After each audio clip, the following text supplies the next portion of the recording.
un accroupi en train de déféquer et l'autre debout en train de uriner, tout simplement.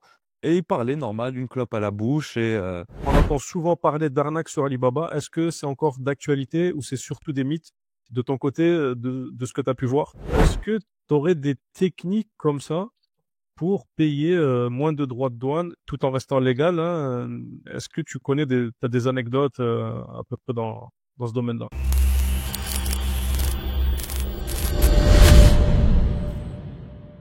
Alors, bienvenue dans ce nouveau podcast. Aujourd'hui, j'ai le plaisir d'accueillir Samy, donc un expert du sourcing et de l'import-export avec plus de 17 ans d'expérience. Donc, on va parler des coulisses de son métier, des pièges à éviter et peut-être quelques histoires ou anecdotes qu'il va nous raconter.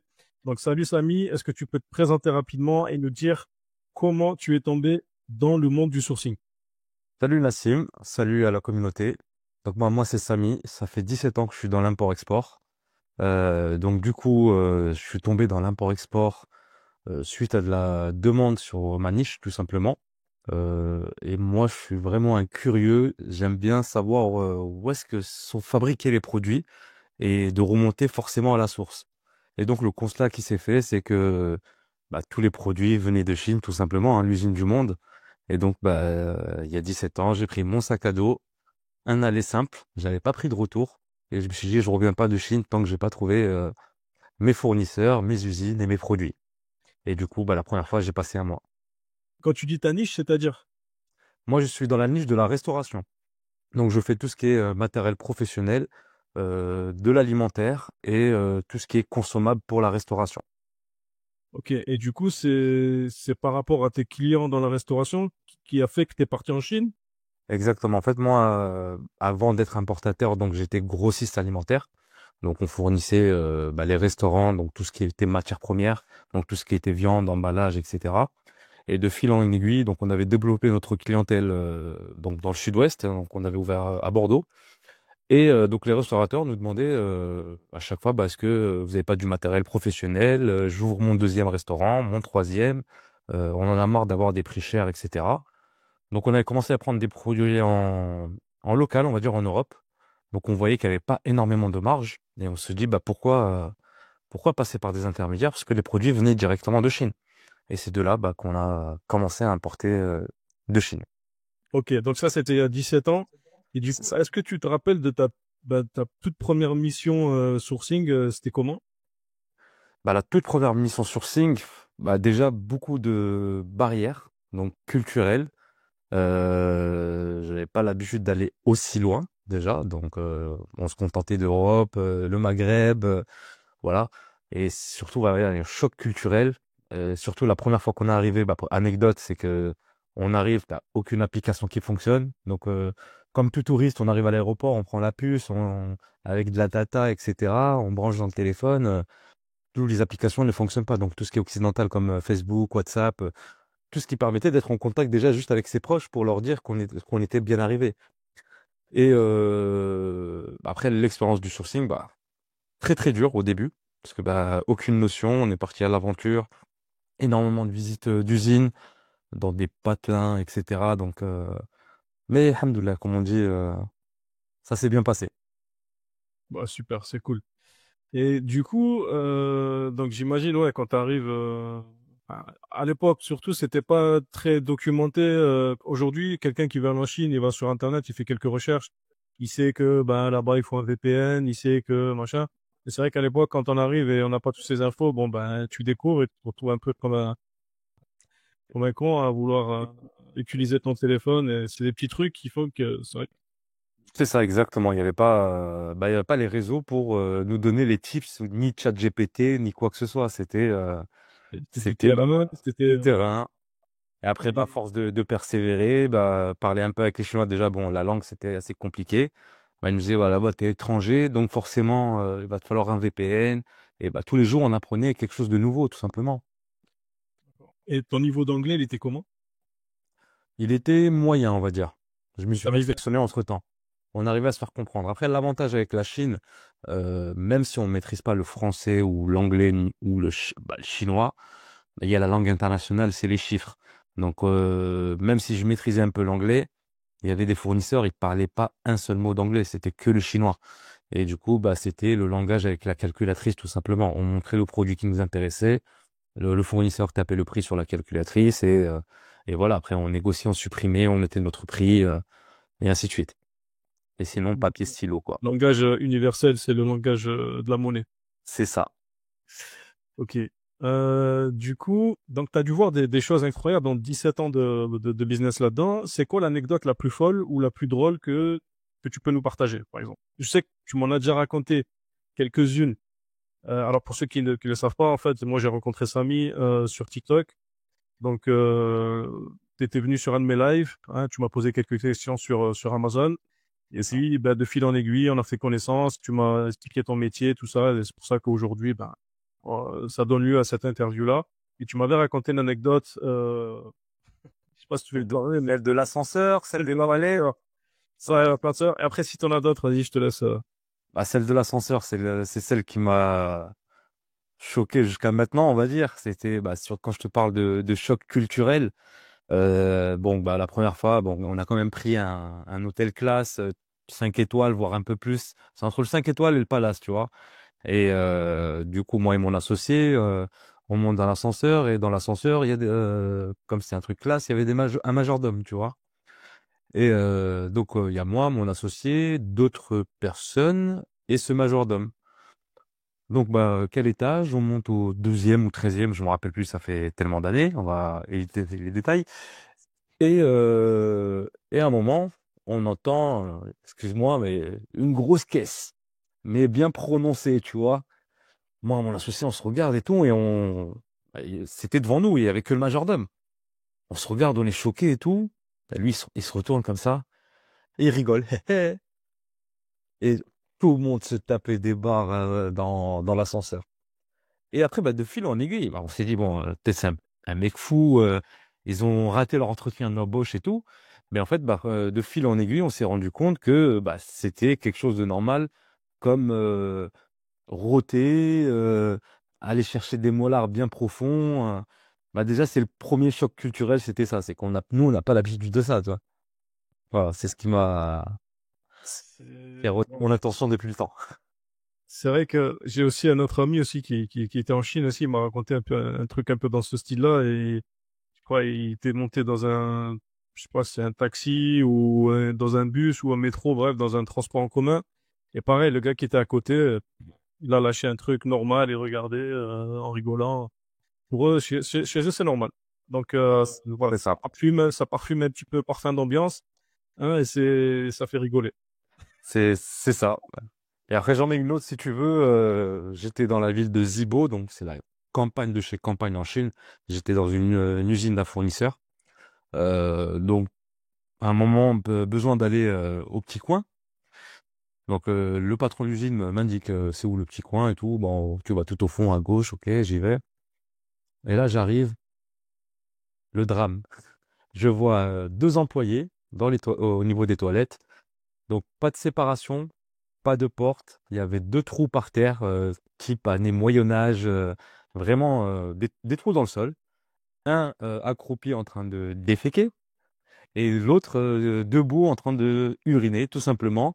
Et il parlait normal, une clope à la bouche et il tapait la discussion normale. Donc quand tu arrives, tu vois ça en face de toi direct, c'est quelque chose, quoi.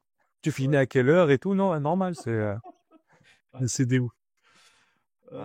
Voilà, les Ok. petites anecdotes Petite anecdote rigolote, voilà, rigolotes. qui le moment un petit peu comique de l'interview. Donc, on va rentrer un petit peu dans le vif du sujet, on va parler un petit peu technique, un petit peu sérieux. Donc, nous, notre audience, enfin, l'audience qu'on a sur Liberté 3.0, ça va être une audience qui est intéressée par Amazon FBA, parce que bon, c'est mon métier, c'est ma passion, c'est pour ça que j'ai ouvert cette chaîne YouTube et ma chaîne TikTok. Et on va utiliser, nous, pas mal Alibaba, d'accord? Donc, D'accord? pour les débutants, Alibaba, tu connais, hein, c'est la plateforme numéro un B2B qui permet de trouver des fournisseurs en Chine en 3 clics. Alors certes, je sais que toi, tu es très pointu, tu fais du sourcing de terrain, donc tu vas directement aller dans les usines, etc. Mais pour un débutant, Alibaba, on peut démarrer déjà, faire de la trésorerie. Et puis l'étape d'après, je pense que c'est celle que tu fais toi, c'est vraiment le sourcing en direct, pour vraiment optimiser les coûts, la rentabilité. Et du coup, on entend souvent parler d'arnaque sur Alibaba. Est-ce que c'est encore d'actualité ou c'est surtout des mythes de ton côté, de ce que tu as pu voir? Sur Alibaba, il peut avoir encore des arnaques. Après, ça peut pas être que des grosses arnaques. Ça peut être de la négligence en termes de qualité. Après, il faut savoir bien sélectionner ses fournisseurs sur Alibaba. Donc, des arnaques, il y en a partout dans le monde. Il n'y a pas que sur Alibaba. On peut retrouver sur le Bon Coin pour le marché français. Faut juste bien sélectionner. Par exemple, on va s'orienter vers des vendeurs vérifiés.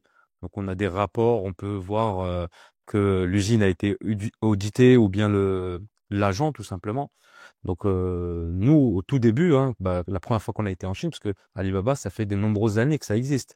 Les premiers contacts, on les avait pris via Alibaba. On avait fait notre roadmap.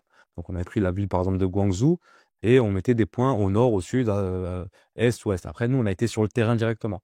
Mais à partir du moment où on reste sur la plateforme Alibaba, donc on choisit un acheteur vérifié, donc avec le verified, et on reste surtout qu'on échange sur la plateforme Alibaba et qu'on passe la transaction, déjà la première transaction sur Alibaba, on va bénéficier de la trade assurance. Donc déjà, il y a un minimum de sécurité, on va dire. Ouais. Ouais. Et du coup, tu parlais d'Alibaba que c'était très ancien et ça m'a fait penser à ma toute première commande moi sur Alibaba. C'était en 2006-2007. Mhm. À l'époque, hein, première commande. On va rien à voir avec le business à cette époque-là. Je faisais pas encore d'e-commerce, etc. J'avais acheté un poste. J'avais à l'époque une Bora. Je sais pas si tu vois ce que c'est. Oui, Volkswagen Bora, oui. Comme les Golf 4, mais un peu plus longue. Et j'avais le poste d'origine et je voulais mettre, à l'époque, tu sais, c'est sorti les écrans DVD, là. Oui, il sortait et tout ça, ouais. Voilà. Et ça, c'était super cher en France. C'était des Alpine qui coûtaient, je sais pas C'est ça. combien. Et du coup, j'avais trouvé sur Alibaba un fournisseur, enfin un vendeur de ces produits-là. Et du coup, le mec, il n'y avait pas AliExpress, tout ça, ça n'existait pas. Donc, on pouvait trouver des achats un peu à l'unité, tu vois. C'était un peu possible à C'est ça. cette époque-là. C'est comme l'échantillonnage. C'est ça. Et du coup, il m'avait envoyé ça. Alors, j'étais super content parce que je l'avais payé, je crois, ça m'est revenu à même pas 200 balles. 200 balles le truc. Alors qu'ici, c'était 1000 euros minimum. Ouais. Donc, j'étais super content. Je vais dans la voiture, j'essaie de le brancher, etc. Rien du tout. Je dis, c'est pas possible et tout. Je regarde la notice, je contacte le chinois. Enfin, voilà, je dis, ouais, ça marche pas, machin et tout. Pour moi, ça marchait pas, tu vois. Du coup, je renvoie il me dit, ouais, renvoie-le. Ok. Je lui renvoie. C'était une galère, hein. Fallait renvoyer en Chine. Bref, c'était n'importe quoi. Et il me renvoie un autre, du coup. Il me renvoie un neuf. Et là, surprise, au lieu de recevoir le poste, je reçois un courrier de la douane. Monsieur, veuillez payer la TVA sur votre truc. Ouais. La douane et tout. C'est ça. Et du coup, à l'époque, eux, ils s'en foutaient. Les Chinois, ils envoyaient comme ça, tu vois, il n'y avait pas de l'histoire. Ouais. Bon, j'ai dû payer la douane, donc il m'est revenu un peu plus cher, le truc. Et petite anecdote, en fait, c'était moi qui savais pas le brancher. C'était T'as oublié le plus. c'était En le alimentation. plus qui était inversé. Comme j'avais peur de le griller. Bref. Du coup, pour revenir à Alibaba, euh, si tu devais donner trois critères indispensables pour choisir un bon fournisseur, ça serait lesquels? L'idéal, c'est d'être en contact directement avec une usine, donc à contrôler via les rapports de chez Alibaba. Donc dans les sections verified, donc quand ça a été vérifié, donc c'est vérifié par des sociétés tierces comme SGS, donc c'est indépendant de Alibaba. Et ils te fournissent des rapports donc par rapport à la structure de l'usine, donc la capacité, le nombre d'employés. En fait, bon, déjà, les trois critères, tu vas les trouver déjà dans ces rapports. Donc, la taille de l'usine, le nombre d'employés, quelles sont les zones géographiques où ils exportent. Donc, ça peut être, voilà, principalement, par exemple, africain. Donc, on sait qu'on va pas sélectionner cette usine-là parce que, voilà, ils sont spécialisés que dans le marché africain. Donc, la qualité, elle peut être un peu moindre ou ils ont peut-être pas les certifications. Et voilà, on va tout retrouver, en fait, et on va voir aussi, bah, voilà, les photos. Donc, de voir est-ce que c'est juste des bureaux de traders ou bien une usine avec des chaînes de production, etc. Ok, donc ça, c'est un petit tips hein, qu'il vous a donné, Samy, ici. C'est que quand vous allez trouver un fournisseur sur Alibaba, il y a un audit qui a été passé par une société. Donc, c'est une société d'audit qui va aller dans l'usine et faire un rapport. Et dans ce rapport, ben, comme il vous a dit, vous aurez le- en mètres carrés, en fait, la surface de l'usine, combien il y a d'employés, etc. Et là, déjà, vous pouvez déceler, est-ce que vous avez affaire à une trade company, c'est-à-dire des agents intermédiaires, ou est-ce que c'est l'usine directement avec qui vous allez rentrer en contact dans ce petit tips euh, Gratuit pour la communauté. gratuit pour la communauté. Donc, Liberté 3.0. mettez un petit pouce, donnez de la force à ma chaîne qui est toute neuve là, qui est toute nouvelle, et n'hésitez pas à poser vos questions aussi.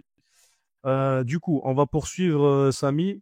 Donc, quand on a, quand on n'a pas un gros budget, d'accord? Quand on n'a pas un gros budget, et comment on peut négocier un MOQ plus bas sans se griller avec le fournisseur? Ça, c'est une question que beaucoup de débutants se posent. Alors, MOQ, qu'est-ce que c'est? En anglais, ça veut dire Minimum Order Quantity. C'est la quantité minimum de la commande à passer chez votre fournisseur pour qu'il puisse travailler avec vous. Donc, si vous voulez travailler avec une usine, vous lui dites, voilà, je veux une montre, il va te dire, non, moi, je suis pas détaillant. Il faut que tu m'en prennes minimum 500 des montres si tu veux bosser avec moi. Donc, est-ce que tu as un conseil sur ça pour ceux qui ont des petits budgets? Bah, déjà, quand on va approcher un fournisseur, on va pas lui dire qu'on est nouveau dans le domaine. On n'est pas un nouveau businessman. Donc, on se présente, même s'il faut arrondir un peu les angles. Et le produit qui nous intéresse, c'est un nouveau produit qu'on souhaite tester sur le marché en plus de notre catalogue. Donc déjà, ça monte un peu la crédibilité. On n'est pas novice. Donc déjà, ça permet déjà, voilà, on va pas partir sur des grosses quantités parce que le produit, on va le lancer, on va le brander. Donc c'est plus pour une phase testing que une commande initiale, tout simplement. Donc après, bah, de toute façon aussi, c'est de comparer aussi avec différents fournisseurs parce que bah, chaque fournisseur, en fonction de la capacité de l'usine, plus l'usine va être balèze, donc grosse usine, forcément, ils vont accepter moins les petites commandes, tout simplement. Ok.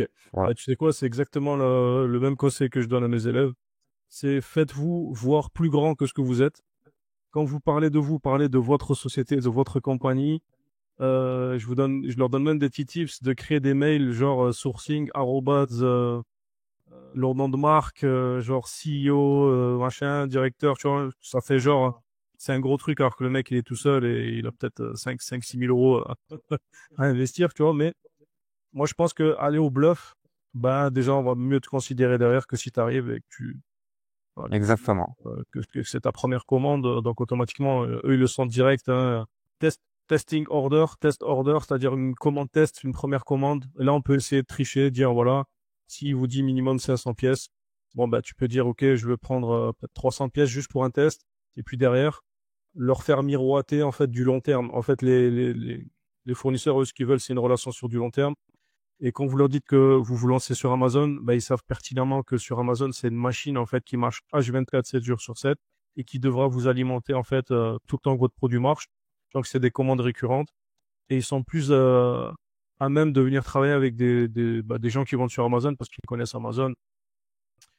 Tous les Chinois, toutes les usines, quand vous leur dites Amazon FBA, je veux dire, tout est rodé, ils savent comment étiqueter les produits, comment les expédier dans les entrepôts Amazon, ils connaissent la réglementation au niveau du poids des cartons, etc. Donc, vous n'aurez pas de surprise sur ça. Du Exactement. coup, ouais, alors du coup, avec ton expérience, quels sont les produits que tu déconseilles totalement d'importer pour un débutant est-ce qu'il y a des produits que tu déconseillerais, par exemple? Ce que je vais déconseiller pour un débutant, ça serait les produits électroniques. Quand on maîtrise pas, qu'on n'a pas de compétences, donc il y a tout, bah, le service après-vente, il y a des risques, comme par exemple le cosmétique. Donc, soit on a été dans le cosmétique en tant que salarié, par exemple, et on maîtrise vraiment tous les produits, mais par rapport aux allergènes, par rapport à la complexité, donc par rapport aux normes, tout simplement, hein. Donc, on va pas prendre le risque de se lancer sur des produits comme ça. Et après, bah, de l'alimentaire, je sais pas après si c'est le cas sur Amazon, mais tout ce qui est consommable, en fait, de l'alimentaire, on évite pour au début. Ouais, bah en fait, c'est des catégories qui sont un petit peu restreintes sur Amazon pour pas que n'importe qui vienne faire n'importe quoi. Du coup, il y a des documents à fournir, il y a des certificats. Alors, quand c'est de l'électronique, quand c'est des produits sensibles pour les bébés, les enfants, tout ce qui est consommable, comme tu as dit, alimentaire, il faut être carré au niveau des tests phytosanitaires, tests labo et tout. C'est vrai que ça, un débutant, ça peut être décourageant, mais en même temps, t'enlèves les barrières, enfin, je veux dire, tu te mets des barrières à l'entrée, quoi. C'est ça. Donc, c'est vraiment pour celui qui se sent voilà, il a envie d'éviter un maximum de concurrence, il va aller dans ces niches-là. Forcément, il y a beaucoup d'argent dans la cosmétique, dans l'électronique. Ça représente des milliards de chiffres d'affaires sur Amazon. Donc, faut pas non plus se dire, je suis débutant, je touche pas à ça. Euh, il faut s'organiser et être en règle, être formé correctement pour pas avoir de soucis derrière. Ouais, après, faut de la rigueur. Donc, si on veut faire ça, faut être vraiment irréprochable. Donc, c'est pour ça, après, ben, quelqu'un qui veut se lancer, par exemple, dans le cosmétique, même si je le déconseille, mais je peux le conseiller aussi avec des méthodologies.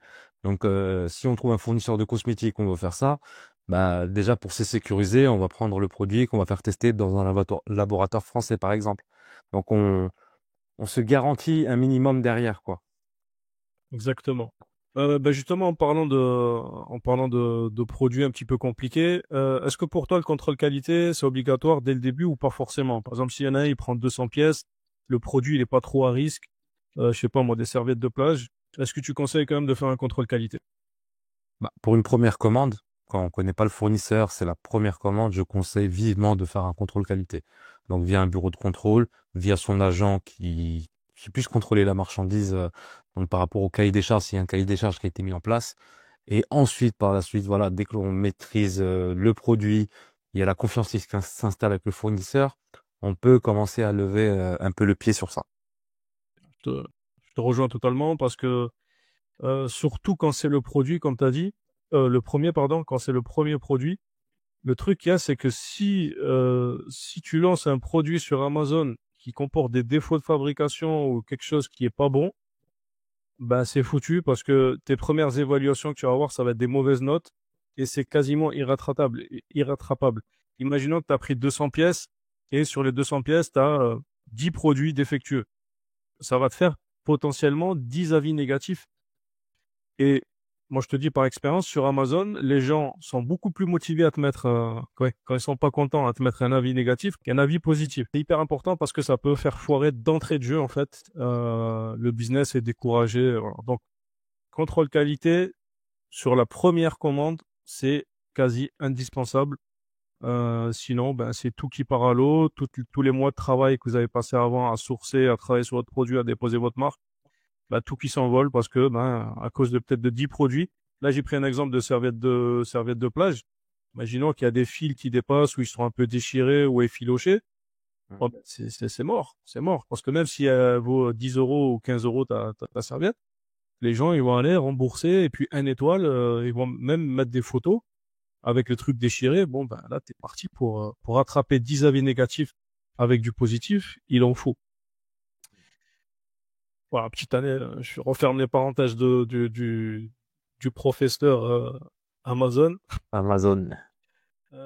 Du coup, toi, tu travailles beaucoup avec la Chine. À quel rythme tu y vas, au niveau de combien de fois par an, et comment tu arrives à construire une vraie relation de confiance avec les fournisseurs là-bas? Bah, moi, en Chine, j'y vais à peu près tous les mois, tous les 2 mois. Donc, j'y vais assez souvent. Tu dois Donc, ça avoir peut pas mal partir. de miles, non? D'avion? Pas forcément, parce que je reste pas fidèle à une compagnie aérienne, en fait. Ah, c'est pas bien. Donc, moi, c'est déjà 2 fois, je vais pas prendre un billet la veille pour le lendemain, donc je prends ce qui est disponible. Donc, je vais pouvoir voyager peut-être avec Emirates, Air France, China Airlines. Donc, voilà, je suis pas vraiment bloqué que sur SkyTeam ou il y a des compagnies, j'ai même pas la carte de fidélité là pour les miles, tu vois. J'ai que celle de Air France, j'ai quelques miles, mais voilà, c'est pas tout le temps qu'on prend l'alliance SkyTeam. Et la relation avec les fournisseurs, bah moi, c'est des relations de longue date. Donc comme on dit, hein, on change pas une équipe qui gagne. Donc la relation de confiance s'est mise en place bah, au fur et à mesure. Hein. Donc comme on a dit, hein, avec le temps, plus besoin de contrôle qualité. Ils vont t'envoyer la marchandise forcément, pas forcément avec un acompte. Voilà, après ça devient familier, on va dire. Ça y est, je connais leur sérieux, ils connaissent notre sérieux et donc après voilà, ça devient normal. Ça dépend la famille, quoi, la famille chinoise. C'est ça. Notamment mon agent, ça va faire plus de 10 ans que je travaille avec elle. Elle, c'est devenu vraiment la famille, parce que bah, quand je suis en Chine, repas de famille, j'ai vu ses enfants grandir, je rencontre, voilà, on va faire des dîners avec sa mère, etc. Donc c'est devenu plus qu'une agent, tout simplement. C'est devenu une vraie amie, quoi. C'est vrai que moi aussi, j'ai pu le constater avec les fournisseurs que j'ai eu en Chine. Bah, le fait de les avoir sur WeChat, discuter boulot avec eux, ben ils t'envoient des photos de leurs vacances, de leurs enfants, et ça crée des liens. Et c'est eux qui aiment ça en fait. Hein. Nous, on n'est pas trop ça. Hein. Ouais, C'est-à-dire que moi, de moi, je vais pas lui envoyer des photos de ma famille ou tu vois. Et en fait, le fait que eux font ça, ben nous aussi, on se met à tu vois à prendre des paysages ici en France, lui c'est envoyer. exactement ça. Et du coup, bah, c'est sympa, ça met une relation de extra, c'est pas que boulot que professionnel, ça, bah, tu commences à apprendre un peu leur culture. Eux aussi, ils kiffent voir quand tu prends des photos quand tu es en France ou en Europe, des trucs, c'est pas du tout dans leur paysage. Du coup, bah, ça met un petit coup d'humain, entre guillemets, c'est pas que du chiffre et que du business. Dans le C'est ça. business qui est plutôt cool, ouais. C'est exactement ça. Donc, on parle beaucoup de la Chine. Est-ce que la Chine reste vraiment le roi du sourcing ou est-ce qu'on peut regarder vers d'autres destinations comme le Vietnam, la Turquie, l'Inde? Comment tu vois, toi, le sourcing évoluer Bah, la Chine, tout simplement, c'est encore les leaders. Après, les pays, ça va dépendre de ce que tu as à sourcer. Donc, forcément, demain, je cherche de la noisette. Je vais pas aller la chercher en Chine, je vais aller la chercher en Turquie. Euh, Si on pose cette question, il y a souvent le Vietnam qui revient, parce que là, il y a on va dire, il commence à avoir un changement. Il y a énormément d'usines chinoises qui investissent au Vietnam, et notamment aussi des Vietnamiens. On a eu le cas avec Trump, avec les surtaxes. Donc ça, c'est l'une des causes, mais pas que. Et, la Chine a subi, bah, de toute façon, la masse salariale, en fait, le coût de revient a explosé en Chine. Donc, on passait avec des salariés à l'époque à 200 $, 200, 300 $ par mois. Bah, l'exemple de mon agent, tout simplement, quand je l'ai connue, elle touchait à peu près 400 $. Aujourd'hui, elle touche 1000 $ par mois dans la même boîte. Donc voilà, il y a eu l'évolution de la vie, bah, comme nous en France, hein. De toute façon, le SMIC est revalorisé. sont touchés par l'inflation aussi? C'est ça. Donc après, il y a l'augmentation du pouvoir d'achat. Donc les Chinois, ça reste des businessmen. Donc on cherche la masse salariale la moins chère, on va dire le coût de revient le moins cher. Et bah, eux-mêmes commencent à délocaliser. Donc là, l'avenir, moi, je le vois fort au Vietnam, tout simplement. Parce que bah, l'investissement qui est fait là-bas est énorme. Ils font des méga usines. Donc, il y en a qui sont déjà en place. J'ai des fournisseurs chinois qui ont leurs usines en Chine et ils me disent, si tu veux, on t'expédie du Vietnam, on a une production aussi au Vietnam. Après, bah, de toute façon, le sourcing, il est mondial. Comme je dis, ça va dépendre.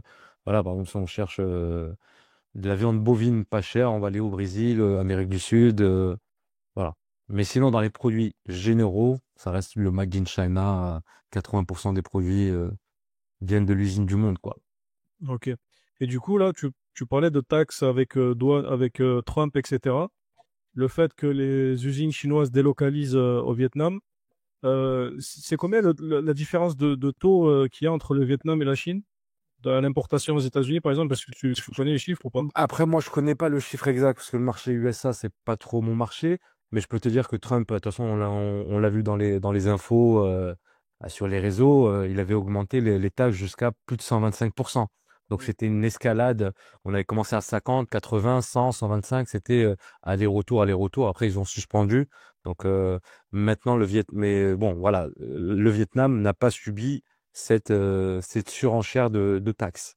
D'accord. Et je sais pas, je te pose la question, je sais que tu n'es pas spécialisé forcément aux États-Unis, mais justement avec les droits de douane que Trump a imposés avec cette escalade, etc., euh, les entrepreneurs, en fait, ils s'adaptent. Et du coup, il y en a qui est passé par le Mexique, donc ils se faisaient livrer de Chine vers le Mexique et ça rentrait aux États-Unis, peut-être au Canada aussi. Du coup, ben, les Chinois, pareil, ils s'adaptent. Ben, comme tu as dit, ils délocalisent au Vietnam, qui permet d'avoir des droits de douane moins importants, quoi. Du coup, est-ce que tu aurais des techniques comme ça pour payer moins de droits de douane tout en restant légal, hein. Est-ce que tu connais t'as des anecdotes à peu près dans ce domaine-là? Bah, faut suivre l'exemple des Chinois, hein. Faut toujours s'adapter. C'est-à-dire quand ils ont vu que c'était leur pays qui était impacté, ils n'ont pas hésité à passer par un autre pays. C'est comme nous aussi en France, on est taxé sur de l'anti-dumping. Donc, bah, on sait que par exemple les vélos électriques, il y a l'anti-dumping par rapport aux produits chinois. Donc, celui par exemple qui veut faire des vélos électriques avec l'anti-dumping, il va les chercher au Vietnam, en Thaïlande, s'il peut trouver. Faut être, euh, faut être fut-fut quoi. Faut savoir rebondir. Il faut pas avoir de blocage par rapport à ça. Et surtout, je pense qu'il faut beaucoup communiquer avec les Chinois parce que c'est les premiers concernés. Et en général, ils sont vifs. Ils ont toujours une solution d'avance. S'ils le bloquent par là, ils vont sortir par là. C'est ça, exactement. Ok. Donc là, on va essayer de plonger un peu dans le futur. Si tu devais deviner à quoi ressemblera ton métier dans 10 ans.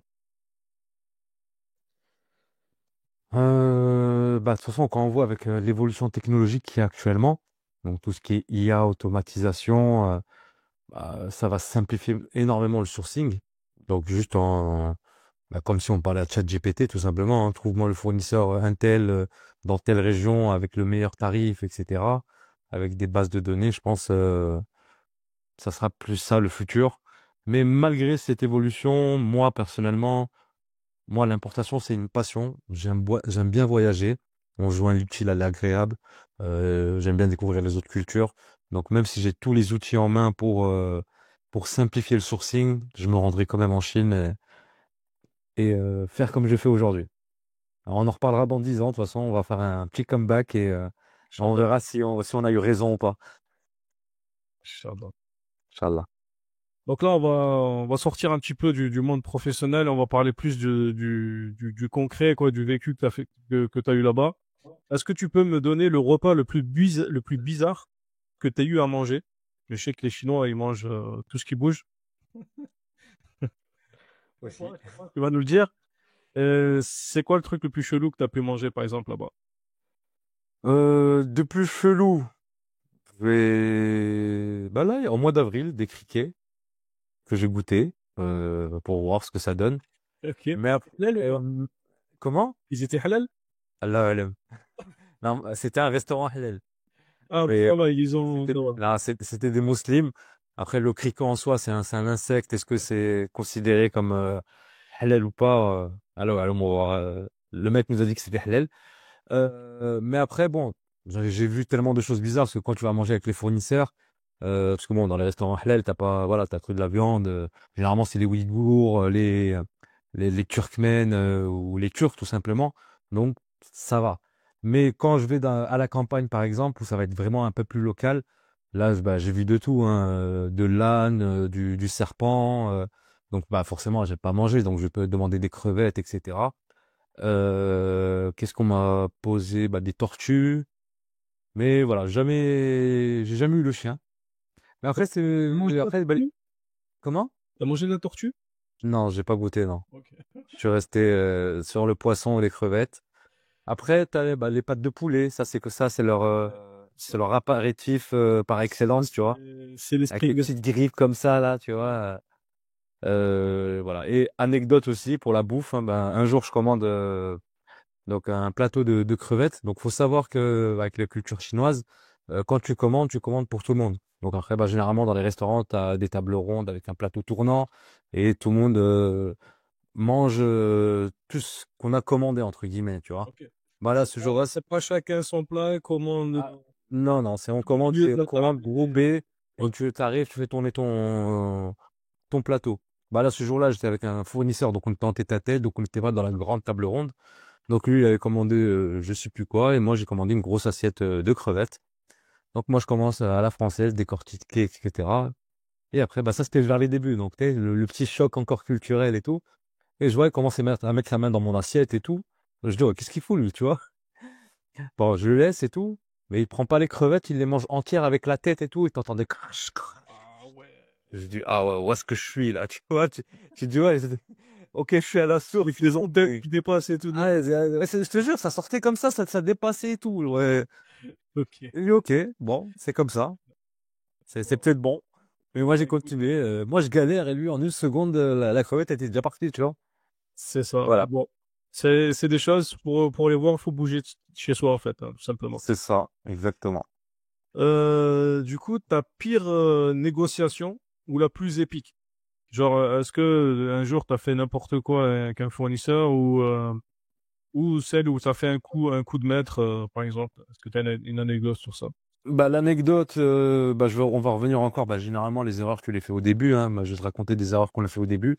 Bah, on était novices, on connaissait rien au business de l'importation, ni à la culture, ni aux négociations, tout simplement avec les Chinois.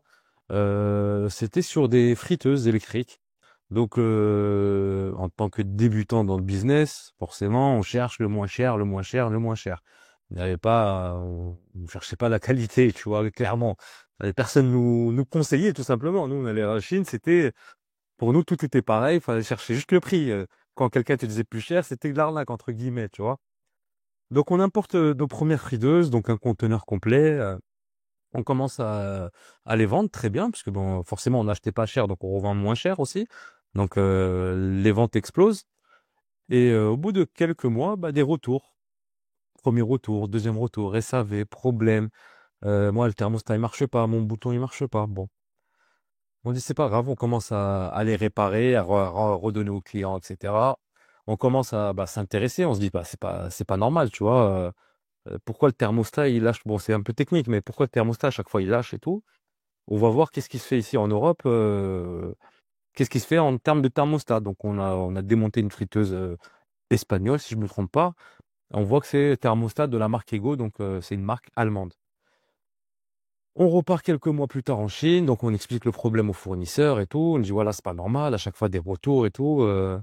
Et nous, on a remarqué sur le marché européen, ils utilisent tous le thermostat de la marque Ego. Est-ce que vous connaissez? Et bon, eux, en anglais, chinois, oui, oui, on connaît très bien. On fait de la marque, on fait des thermostats aussi de la marque Ego. On la regarde, on dit mais pourquoi vous nous avez pas mis du thermostat Ego?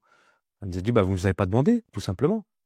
Et c'est là où tu vois bah, la référence, t'as pas 10 zip, t'as pas 10 zip. Eh ben, elle nous a dit, nous on fait, hein, vous nous avez pas demandé. Si vous voulez du thermostat Ego, faut juste rajouter, à l'époque, je crois, c'est 4 dollars ou 5 dollars. Donc, qui était minime, ça représentait même pas peut-être 5% de la friteuse ou c'était que dalle. T'aurais évité, je sais pas combien de pertes et de retours. Exactement. Donc voilà, bah, on est revenu, bah, c'est quoi, prochaine production, tu mets tout en Ego. On avait quelques boutons, problèmes sur des boutons on-off. Et bah, depuis, plus aucun problème.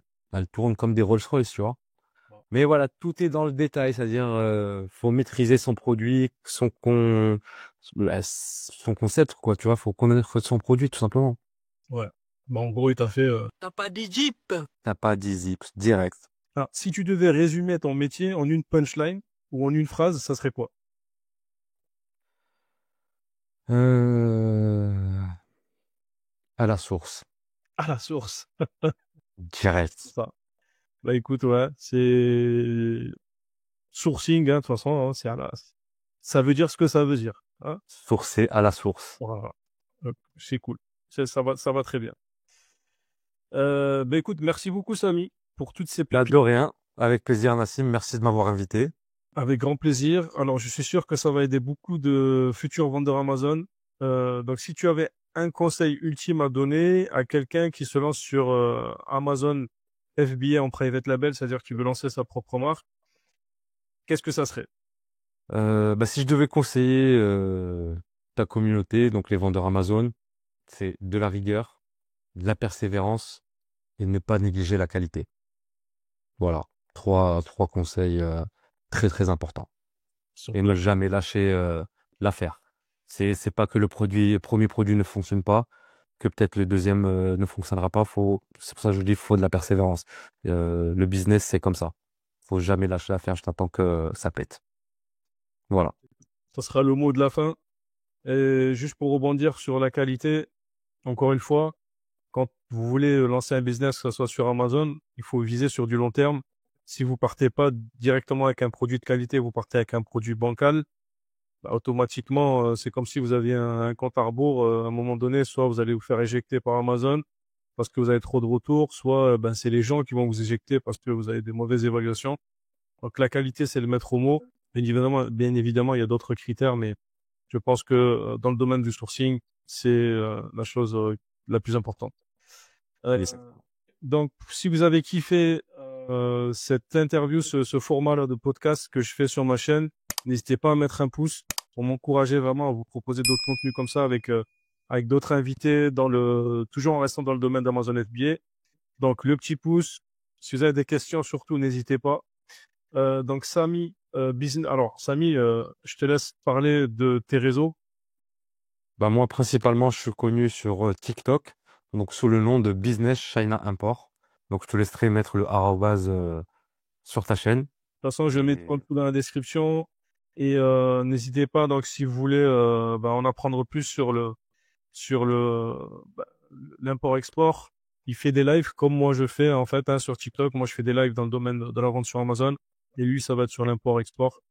Et dis-moi, je crois que tu organises un séminaire là pour la prochaine Canton Fair. exactement. Donc, c'est un accompagnement en présentiel directement en Chine. Donc, c'est une formation qui va durer 5 jours, Inch'Allah. Donc, là, le prochain départ, le prochain séminaire, c'est le 14 octobre, donc pendant la première phase de la foire de Canton. Et donc, on apprend tout ce que je viens de vous dire, tout simplement, hein. Donc, tout ce qui est process, donc réglementation, certification, maîtriser en fait l'importation de A à Z. Donc, pour les e-commerçants, les vendeurs Amazon, business physique, voilà, tout ce qui concerne l'importation. D'accord. Donc d'ici que la vidéo soit postée sur YouTube, je sais pas s'il te restera des places. En tout cas, n'hésitez pas à aller le contacter. Euh, et puis, pour tous ceux qui sont intéressés pour lancer un business en ligne, apprendre la vente sur Amazon, j'ai un programme complet qui vous permet de vous lancer dans ce business-là. Je vous mettrai également toutes les informations sous la vidéo si vous voulez lancer votre marque sur Amazon. Donc, merci à tous et je vous dis à bientôt. Ciao l'équipe.